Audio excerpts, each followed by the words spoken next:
Gloire à Dieu. Soyez les bienvenus encore aujourd'hui à notre sondée des Écritures. Le Seigneur vraiment a de bonnes choses pour nous donner aujourd'hui. Nous prions que nous allons être des bénéficiaires de sa parole aujourd'hui au nom de Jésus. Nous avons commencé depuis à étudier dans le Nouveau Testament et aujourd'hui nous sommes dans Matthieu chapitre 23. Nous prions que le Seigneur nous aide à ne pas être des gens qui écoutent seulement, mais que nous serons aussi des gens qui écoutent et obéissent à sa parole. Prions. Père, nous te remercions, nous te glorifions aujourd'hui pour cette opportunité que tu nous as donnée. Nous savons, Seigneur, tu as une grande chose et une bonne chose pour nous donner aujourd'hui. Guide-nous et conduis-nous dans cette étude, qu'à la fin l'honneur et la gloire te sera donnée. Seigneur, merci car tu nous as exaucés. Au nom précieux de Jésus, nous avons prié. Amen. Par la grâce de Dieu aujourd'hui, nous allons considérer aujourd'hui Jésus dénonce les scribes et les pharisiens. Jésus dénonce les scribes et les pharisiens. Nous allons considérer notre test notre test clé, les versets à mémoriser dans le livre de Matthieu chapitre 23, le verset 3. Matthieu chapitre 23, le verset 3 qui dit: Faites donc et observez tout ce qu'ils vous disent, mais n'agissez pas selon leurs œuvres, car ils disent et ne font pas. Faites donc et observez tout ce qu'ils vous disent, mais n'agissez pas selon leurs œuvres, car ils disent et ne font pas. Nous allons continuer notre texte de lecture dans Matthieu chapitre 23 à partir du verset 1. Matthieu chapitre 23, nous sommes à partir du verset 1 jusqu'au verset 39. Alors Jésus, parlant à la foule et à ses disciples, dit: Les scribes et les pharisiens sont assis dans la chaise de Moïse. Faites donc et observez tout ce qu'ils vous disent, mais n'agissez pas selon leurs œuvres, car ils disent et ne font pas. Ils lient des fardeaux pesants et les mettent sur les épaules des hommes, mais ils ne veulent pas les remuer du doigt. Ils font toutes leurs actions pour être vus des hommes. Ainsi, ils portent de larges phylactères et ils ont de longues franges à leurs vêtements. Ils aiment la première place dans les festins et les premiers sièges dans les synagogues. Ils aiment à être salués dans les places publiques et à être appelés par les hommes Rabbi, Rabbi. Mais vous, ne vous faites pas appeler Rabbi, car un seul est votre maître, et vous êtes tous frères. Et n'appelez personne sur la terre votre Père, car un seul est votre Père, celui qui est dans les cieux. Ne vous faites pas appeler directeur, car un seul est votre directeur, le Christ. Le plus grand parmi vous sera votre serviteur. Quiconque se lèvera sera abaissé, et quiconque s'abaissera sera élevé. Malheur à vous, scribes et pharisiens hypocrites, parce que vous fermez aux hommes le royaume des cieux. Vous n'y entrez pas vous-même, et vous n'y laissez pas entrer ceux qui veulent entrer.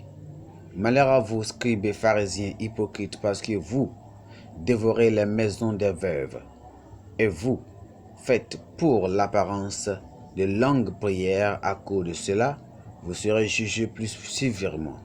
Malheur à vous, scribes et pharisiens hypocrites, parce que vous courez la mer et la terre pour faire un prosélyte, et quand il l'est devenu, vous en faites un fil de la géhenne 2 fois plus que vous. Malheur à vous, conducteurs aveugles, qui dites: si quelqu'un jure par le temple, ce n'est rien. Mais si quelqu'un jure par l'or du temple, il est engagé. Insensé et aveugle, lequel est le plus grand, l'or ou le temple qui sanctifie l'or? Si quelqu'un dit vous encore: jurez par l'autel, ce n'est rien. Mais si quelqu'un jure par l'offrande qui est sur l'autel, il est engagé. Aveugle, lequel est le plus grand, l'offrande ou l'autel, qui sanctifie l'offrande. Celui qui jure par l'autel jure par l'autel, et par tout ce qui est dessus. Celui qui jure par le temple jure par le temple, et par celui qui l'habite. Et celui qui jure par le ciel jure par le trône de Dieu, et par celui qui y est assis. Malheur à vous, scribes et pharisiens, hypocrites, parce que vous payez la dîme de la menthe, de l'aneth et du cumin, et que vous laissez ce qui est plus important dans la loi, la justice, la miséricorde et la fidélité. C'est là ce qu'il fallait pratiquer sans négliger les autres choses. Conducteurs aveugles, qui coulez-vous le moucheron et vous avalez le chameau. Malheur à vous, scribes et pharisiens, hypocrites, parce que vous nettoyez le dehors de la coupe et du plat, et qu'au-dedans, ils sont pleins de rapines et de venin. Pharisiens aveugles, nettoie premièrement l'intérieur de la coupe et du plat, afin que l'extérieur aussi devienne net. Malheur à vous, scribes et pharisiens hypocrites, parce que vous ressemblez à des sépulcres blanchis, qui paraissent beaux au dehors, et qui, au dedans, sont pleins d'ossements, de morts et de toute espèce d'impureté. Vous de même, au dehors, vous paraissez justes hommes, mais au dedans, vous êtes pleins d'hypocrisie et d'iniquité. Malheur à vous, scribes et pharisiens, hypocrites, parce que vous bâtissiez les tombes, ou bien les tombeaux des prophètes, et ornez les sépulcres des justes. Et que vous dites, si nous avions vécu du temps de nos pères, nous ne nous serions pas joints à eux pour répandre le sang des prophètes. Vous témoignez ainsi contre vous-même, parce que vous êtes les fils de ceux qui ont tué les prophètes. Comblez donc la mesure de vos pères. Serpents, race de vipères, comment échapperez-vous au châtiment de la guéhenne? C'est pourquoi voici je vous envoie des prophètes, des sages et des scribes. Vous tuerez et vous crucifierez les uns et vous battrez de verges les autres dans vos synagogues et vous les persécuterez de ville en ville. Afin que retombe sur vous de le sang innocent, répandu sur la terre depuis le sang d'Abel, le juste, jusqu'au sang de Zacharie, le fils de Barachi, que vous avez tué entre le temple et l'autel. Je vous le dis en vérité, tout cela retombera sur cette génération. Jérusalem, Jérusalem, qui tue les prophètes et qui lapide ceux qui te sont envoyés. Combien de fois ai-je voulu rassembler tes enfants comme une poule rassemble ses poussins sous ses ailes, et vous ne l'avez pas voulu. Voici votre maison vous sera laissée déserte, car je vous le dis, vous ne me verrez plus désormais, jusqu'à ce que vous disiez, béni soit celui qui vient au nom du Seigneur. Amen. Nous remercions le Seigneur pour ce que le Seigneur nous fait aujourd'hui. Il fait de grandes choses dans notre vie. Nous voyons qu'à travers cette lecture que nous venons avoir, la Bible ici parle des scribes et les pharisiens. Il doit savoir que quoi? Les pharisiens ici étaient des érudits dont le rôle était d'étudier la loi et de la transcrire et d'écrire des commentaires sur elle en Israël. Comme synonyme, on peut dire qu'un scribe, c'est un bureaucrate, ou bien c'est un secrétaire, ou bien c'est un copiste. Donc, de l'autre côté, les pharisiens étaient des juifs vivant dans la stricte observance de la loi qui était écrite ici, et même de la tradition orale.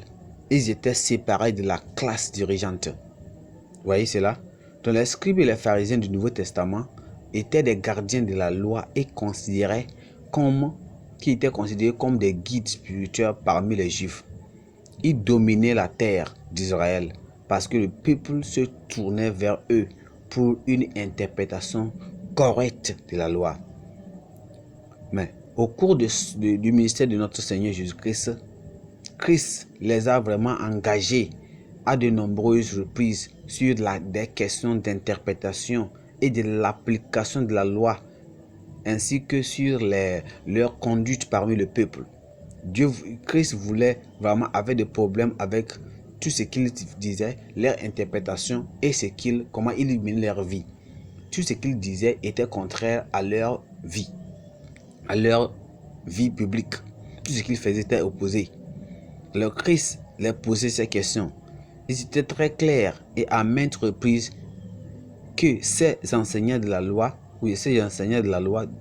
avaient embryonné ou bien détruit le but pour lequel le Seigneur Dieu même avait donné la loi aux enfants d'Israël.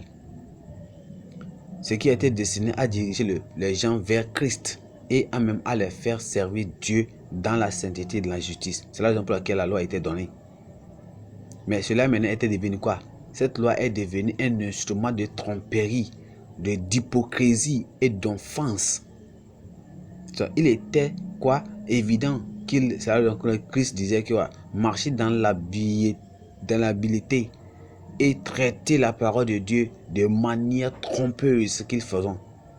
Ils lisent des fardeaux pesants et les mettent sur les épaules des trompeuses ou bien des hommes, mais ils ne veulent pas les remuer du doigt. Ici, ils étaient tellement tout ce qu'ils disaient était différent. C'est la raison pour laquelle Christ avait voulu vraiment que nous soyons. Il parlait, il disait les gens de se méfier de la vie de ces scribes et ces pharisiens. Nous allons considérer 3 points ici rapidement. Premier point, nous allons parler de quoi? La tromperie des scribes et des pharisiens. La tromperie des scribes et des pharisiens. Donc, en voyant, nous voyons que quoi? Il est tellement évident que d'après les déclarations que Christ a faites au sujet des scribes et des pharisiens, qu'il était trompeur. Christ a dit qu'il était des trompeurs. C'est Christ qui est Dieu. Il connaît le cœur des hommes et qui peut dire la vraie adoration que nous devons faire, qui plaît à Dieu.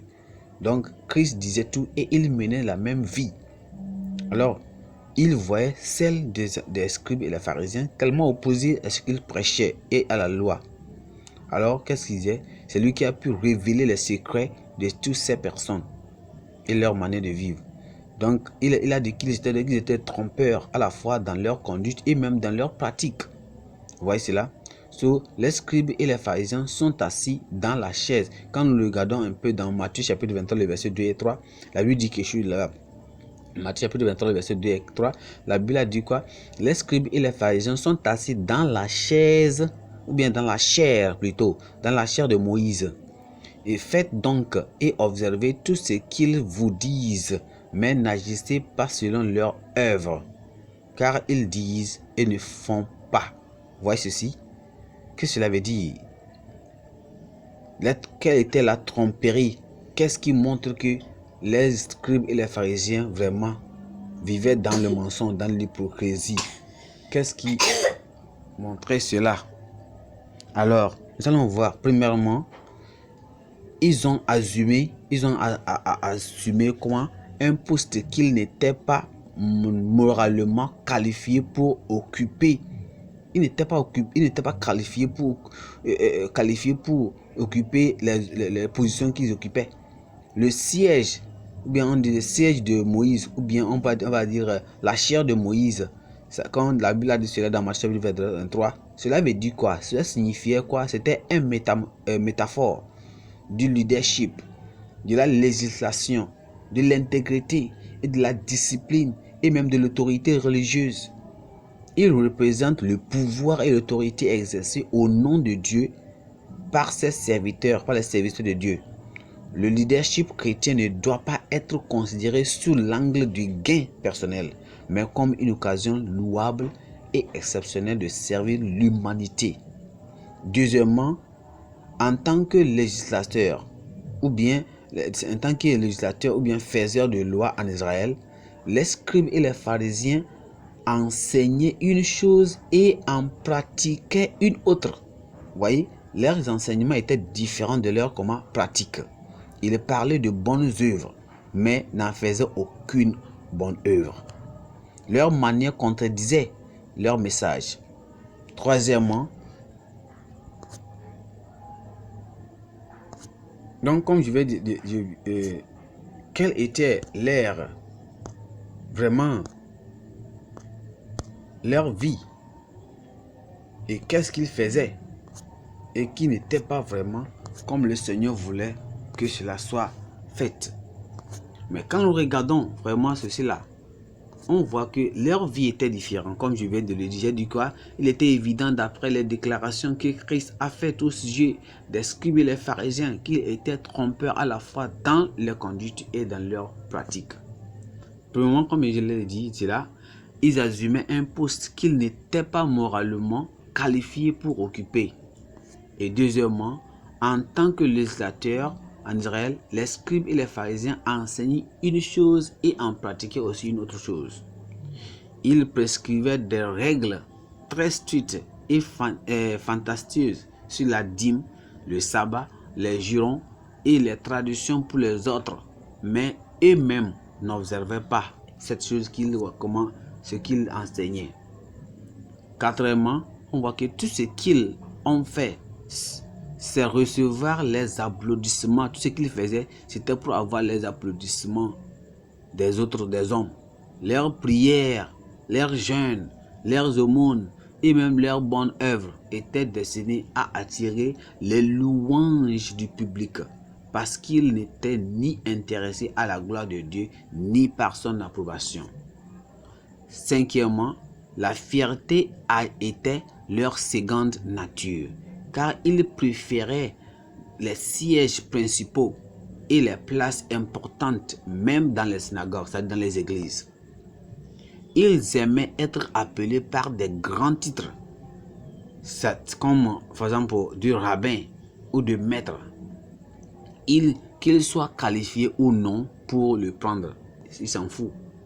Vous voyez? C'est ce qu'ils faisaient et c'est leur vie.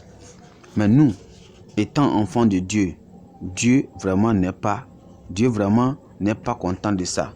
Et le Seigneur Jésus-Christ lui-même était tellement mécontent.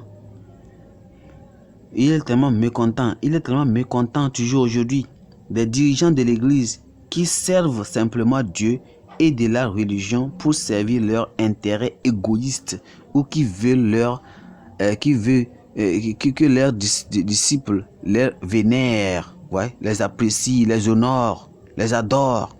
La nature malhonnête des scribes et des pharisiens était telle que le Seigneur a dit dans Luc chapitre 12, le verset 1. Il a dit que à ses disciples, avant tout, gardez-vous du levain des pharisiens qui est l'hypocrisie.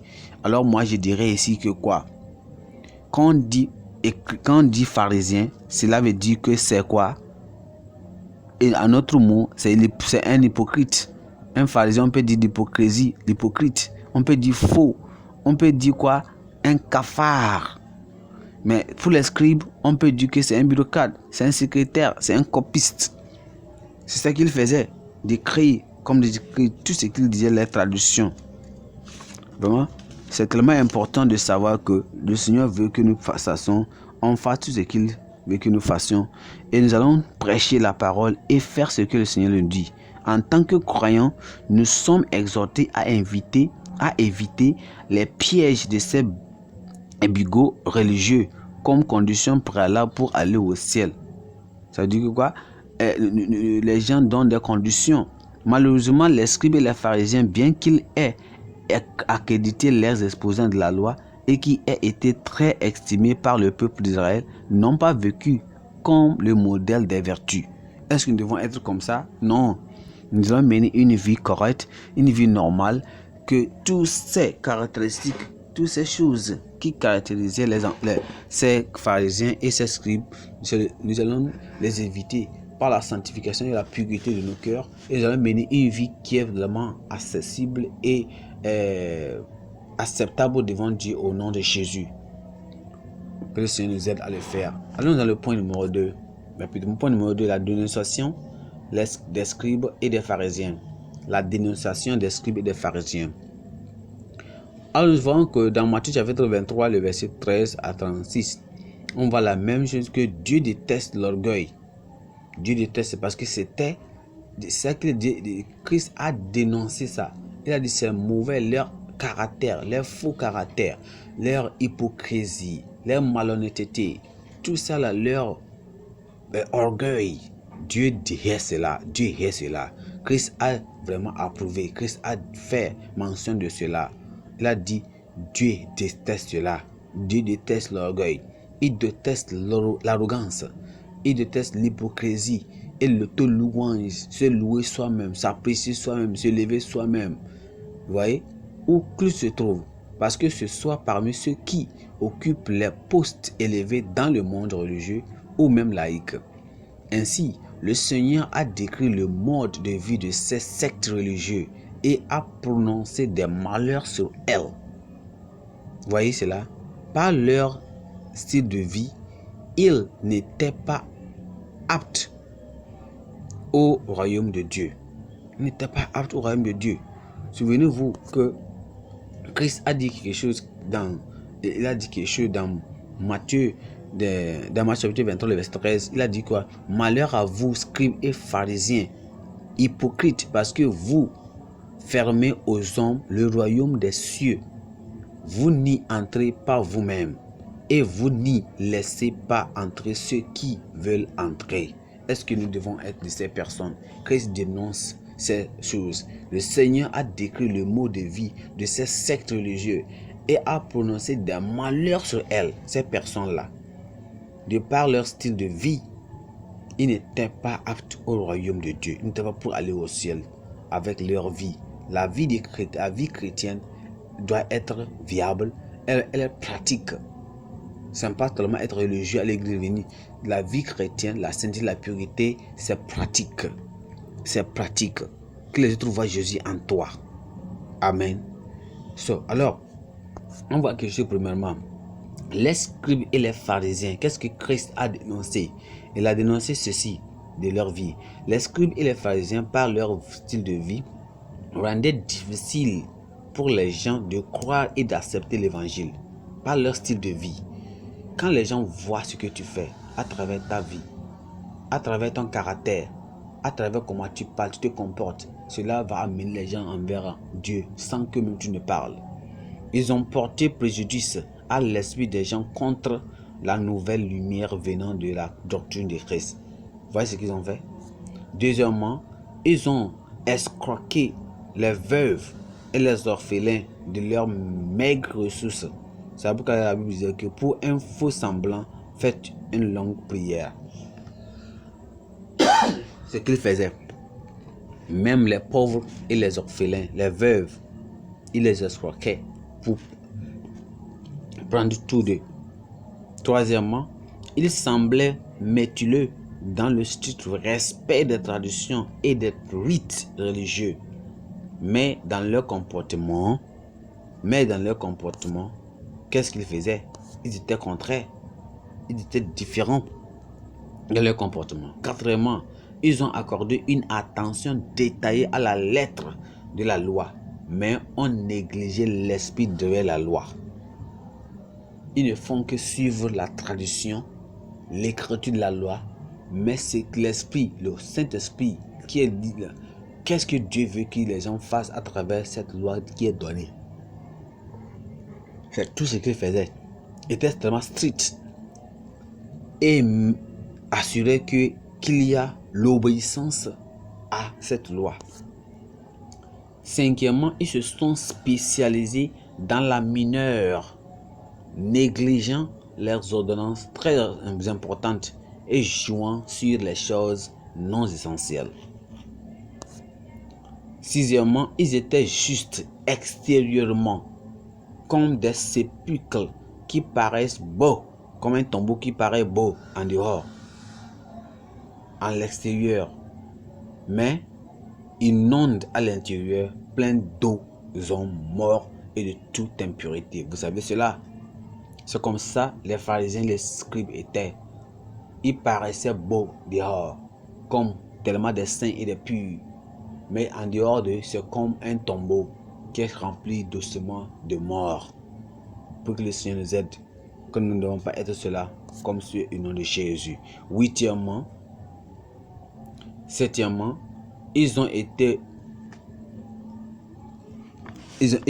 vraiment différents de tout ce que le Seigneur voulait. Septièmement, ils évitaient soigneusement les souillures lévitiques, mais ne prêtaient en aucun cas attention à la dépravation dans leur cœur. Il n'était pas raisonnable de nettoyer l'extérieur du plateau si l'extérieur est sale.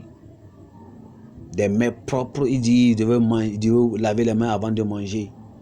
Vous devez avoir des habits propres, blancs, mais leur cœur n'était pas pur. Huitièmement, ils ont été moralisateurs en protestant contre les meurtres des prophètes, mais eux-mêmes ont comploté pour assassiner Christ, dont tous les prophètes ont rendu témoignage. Eux-mêmes, ils disaient que pourquoi les gens ont tué les prophètes, mais en ce moment même, eux-mêmes étaient en train de faire le plan pour tuer Christ, qui est le Sauveur. Qui décevons-nous? Ça, c'est l'hypocrisie. Nous prions que le Seigneur nous aide. Vous voyez, ils ne faisaient que honorer leur religion. Mais ils garnissaient leurs sépulcres. Mais les persécutaient les justes qui étaient persécutés avec eux. La réponse des pharisiens, la réprimande du Seigneur fut le semblant à leur hypocrisie. Alors, les enfants de Dieu aujourd'hui, qu'est-ce que nous apprenons aujourd'hui? Nous apprenons que les enfants de Dieu devraient éviter les prédicateurs, ces pasteurs, ces ministres de Dieu, ces ministres qui s'appellent enfants de Dieu, qui font profession de connaître Dieu, mais ils le renient par leurs œuvres. Étant abominables, ils sont rebelles et incapables d'aucune bonne œuvre. La coupe de la colère de Dieu attend tous les hypocrites, sauf, enfin, si à moins qu'ils se repentent, alors ils seront échappés. Ils vont échapper à cette coupe de colère de Dieu. Il y a de l'espoir pour tous les hypocrites. Il y a aussi de l'espoir pour tous les adorateurs vains, tant que durent les jours de la miséricorde. Ils doivent se repentir maintenant et croire à l'évangile, ce qui est tellement important. Si ils continuent dans ils veulent faire le monde, tout ce qu'ils veulent faire dans la préjudice, tout ce qu'ils veulent faire, c'est pour avoir des grands titres, pour s'appeler des grands noms, pour être dans la place publique. Tout ce qu'ils font, c'est pour seulement être loués et appréciés et vus par tout le monde entier, n'importe où ils sont. Et ils ont des grands titres, ils ont des grandes places, des grands ici et là. Toutes ces personnes-là, ce sont des pharisiens et des scribes. Dieu n'est pas content de cela. Ils prêchent, mais ils ne font pas ce qu'ils disent. Ils disent, faites ce que je vous dis, mais ne faites pas ce que je fais. Est-ce que c'est ça que Christ nous a enseigné? Non. Christ a dit, je suis la vie, la voie et la vérité. Nul ne va au Père que sans passer par moi. Ça, c'est le vrai exemple. Il a marché, il a fait le même. Nous devons lire de lui. Allons dans le point numéro 3 rapidement. La désolation de Jérusalem prophétisée. La désolation de Jérusalem prophétisée. Quand nous regardons dans Matthieu chapitre 23, le verset 34 et 37 plutôt, Matthieu chapitre 23, le verset 37, la Bible dit: Ô Jérusalem, Jérusalem, qui tue les prophètes et qui lapide ceux qui te sont envoyés. Combien de fois ai-je voulu rassembler tes enfants, comme une poule rassemble ses poussins sous ses ailes, et vous ne l'avez pas voulu. Gloire à Dieu.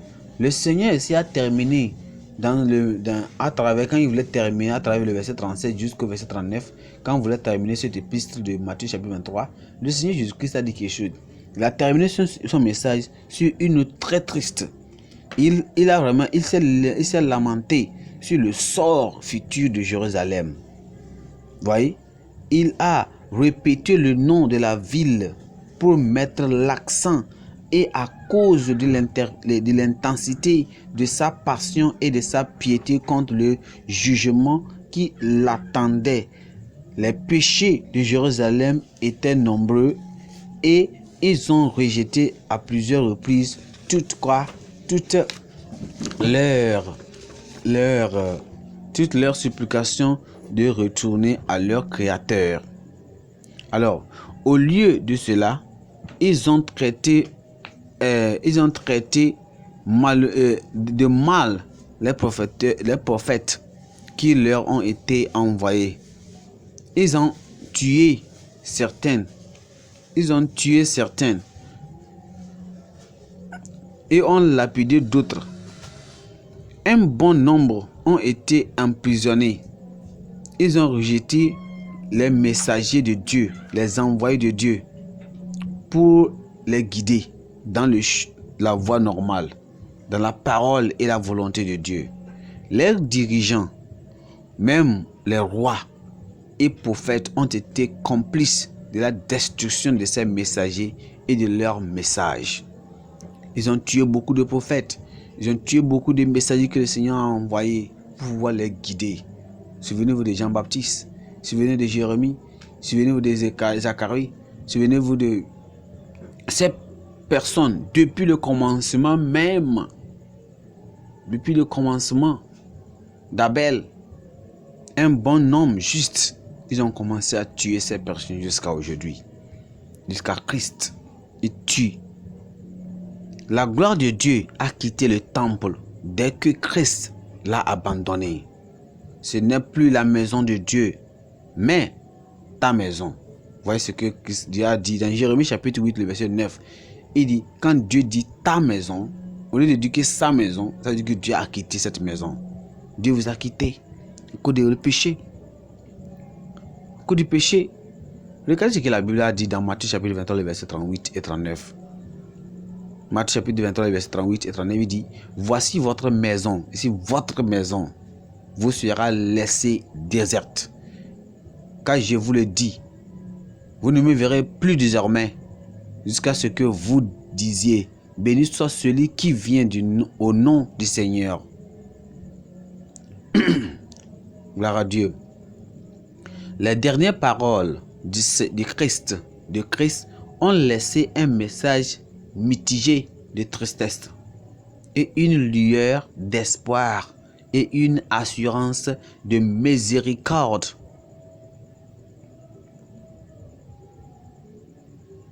Pour Israël, la tristesse, parce qu'il y aura une. Pourquoi nous parlons de la tristesse, qu'il a donné une tristesse à eux? C'est parce qu'il y aura une période d'aveuglement, pas de direction encore. Et vous les envoie des prophètes, des ministres, des enfants de Dieu pour pouvoir les diriger. Il les tue. Alors Dieu va se taire pour un moment. Il n'y aura plus de prophètes, il n'y aura plus de guides, il n'y aura plus de porte-parole. Ils seront dans la sombreté. En partie pour eux. Mais alors qu'ils regardaient à travers la période prolongée à leur incrédulité, il a vu le grand rétablissement dans l'avenir. C'est la raison pour laquelle il a dit quelque chose. Dans Romains chapitre 11, le verset 26. Même avant d'aller dans Romains chapitre, il a dit quelque chose dans Jean chapitre 19, verset 37. Il a dit quoi? Ils regarderont celui qu'ils ont transpercé. C'est-à-dire celui qu'ils ont tué, Christ. Ainsi, tout Israël sera sauvé, selon qu'il est écrit. Le libérateur viendra de Sion et il détournera de Jacob les impiétés. Frères et sœurs, aujourd'hui le message de l'évangile s'adresse à nous tous, à tout le monde entier. Les pécheurs sont enjoints à l'embrasser. Tous les pécheurs sont invités à embrasser la parole de Dieu et de se repentir et de se redresser de leur mauvaise vie. Les croyants, eux aussi, sont exhortés à fuir toute forme d'hypocrisie et de duplicité. Il y a un ton de sobriété dans la voix du Seigneur, parce que ceux qui rejettent l'offre de grâce aujourd'hui n'ont pas d'autre moyen d'échapper à la colère divine. Le Seigneur nous aide. La question se pose: est-ce que, étant enfant de Dieu, est-ce que tu mènes une vie d'hypocrisie? Est-ce que tu mènes une vie de faux manières, de faux pratiques? Est-ce que tu enseignes étant pasteur, étant leader? Et tout ce que tu fais, tu ne fais que trouver l'honneur, l'applaudissement de tes membres, l'applaudissement du public. Tu ne fais que tu veux des titres, de n'importe quoi, pour que les gens t'applaudissent. Et tout ce que tu fais, si tu fais des miracles, tu fais des prodiges, tu fais des choses, le Seigneur t'a donné cela pour louer le nom du Seigneur, ou bien c'est pour te venger, c'est pour te glorifier, c'est pour t'honorer, c'est pour avoir l'orgueil, c'est pour te gonfler. Lorsque ces choses se font, tu es un pharisien, tu es un scribe. Le Seigneur ne trouve pas honneur en ces choses. Tu vas prier et dire: Seigneur, lave-moi et purifie-moi. Que tout ce que je fais, que la gloire et l'honneur te soient donnés. Christ même a donné la gloire et l'honneur à son Père. Tous les miracles qu'il a fait, c'était pour glorifier le nom du Seigneur. Nous aussi devons faire de même. Nous devons faire de même. Toi, pécheur, viens à Christ et repens-toi, car la miséricorde est toujours là. La miséricorde est toujours là. Nous allons prier. Père, nous te remercions et te glorifions aujourd'hui parce que nous savons que tu es un grand Dieu. Tu nous aimes tant et tu veux que, Seigneur, nous marchions selon ta volonté et que nous n'allons pas laisser, Seigneur, ta parole que tu nous donnes ailleurs et nous continuer dans nos péchés. Pardonne-nous nos erreurs, nos fautes que nous avons commises auparavant, sans le savoir. Nous prions qu'à partir d'aujourd'hui, Seigneur, nous venons que, étant chrétiens, enfants de Dieu, Seigneur, toute pratique d'hypocrisie, de faux manières, que Seigneur, nous prêchons d'une autre chose et nous menons une autre vie. Que Seigneur, aide-nous, Seigneur, pardonne-nous et dans la grâce à mener la vie telle que nous l'enseignons, telle que la Bible dit, telle que la parole nous déclare au nom de Jésus. Que les gens vont voir Christ en nous, vont voir la parole de Dieu en nous, vont voir la vie chrétienne, la vie pure, la vie sainte, religieuse, non pas religieuse, mais la vie de Christ, la sainteté, la pureté du cœur, dans notre vie, dans notre caractère, dans la pratique, au nom de Jésus. Seigneur, te remercions car nous savons que tu nous as exaucés. Nous prions que tout pécheur donne la grâce et aide le Seigneur à convaincre, Seigneur, à revenir vers toi et être sauvé. À la fin, l'honneur et toi te sera donné. Qu'ensemble, nous allons te glorifier et t'adorer au nom précieux de Jésus. Seigneur, nous te remercions car nous savons que tu nous l'as fait. Au nom précieux de Jésus, nous avons prié. Amen. Merci, que le Seigneur vous bénisse. Je passe à Dieu, on se verra la semaine prochaine. Amen.